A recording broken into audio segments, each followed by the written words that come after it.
আলমগীর বাংলাদেশের সিনেমার এক উজ্জ্বল তারকা। অভিনয়, চেহারা, স্টাইল সবকিছুতেই তিনি ছিলেন সেরা।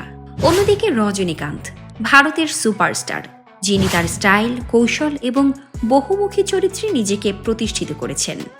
তবে আলমগীর কেন রজনীকান্তের মতো আন্তর্জাতিক সুপারস্টার হয়ে উঠতে পারলেন না?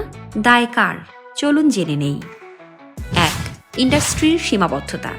বাংলাদেশের চলচ্চিত্র ইন্ডাস্ট্রি ১৯৭০ থেকে ৮০ এর দশকে ছিল ছোট একটি বাজার।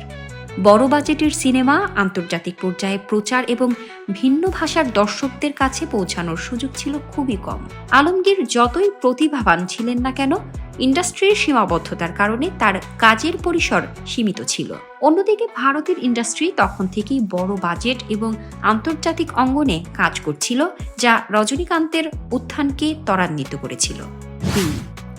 প্রযোজক পরিচালকদের উদাসীনতা। বাংলাদেশি প্রযোজক পরিচালকদের মধ্যে আন্তর্জাতিক মানের সিনেমা বানানোর দৃষ্টিভঙ্গি কম ছিল।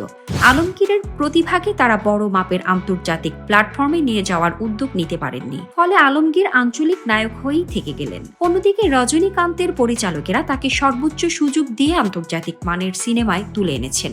৩. সরকারের অবহেলা। একটি দেশের সংস্কৃতি বিশ্বে ছড়িয়ে দিতে সরকারের ভূমিকা অত্যন্ত গুরুত্বপূর্ণ। রজনীকান্তের উত্থানে ভারত সরকার এবং দক্ষিণ ভারতের সিনেমা ইন্ডাস্ট্রি বিশেষ ভূমিকা রেখেছে, কিন্তু বাংলাদেশের সরকার সেই সময় চলচ্চিত্র ইন্ডাস্ট্রিকে সমর্থন দেওয়ার বিষয়ে খুব একটা মনোযোগী ছিল না, ফলে আলমগীরের মতো নায়কের প্রতিভা বিশ্ব দরবারে পৌঁছাতে পারেনি। ৪. নিজস্ব ব্র্যান্ড তৈরি না করা। রজনীকান্তের অভিনয়ের বিশেষ একটি স্টাইল ছিল। তার চশমা ঘোরানোর ভঙ্গি, অ্যাকশন দৃশ্যের কৌশল, ডায়লগের আলাদা টোন তাকে ব্র্যান্ড হিসেবে প্রতিষ্ঠিত করেছে। আলমগীর অভিনয়ে দক্ষ ছিলেন, তবে তার নিজস্ব কোনো আলাদা স্টাইল বা ব্র্যান্ড তৈরি হয়নি, যা তাকে আন্তর্জাতিক পর্যায়ে নিয়ে যেতে পারত।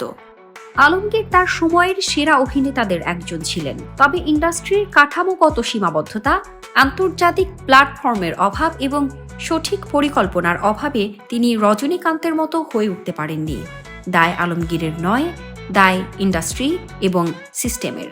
আলমগীর একজন কিংবদন্তি এবং আজও তার কাজ মানুষ মনে রেখেছে।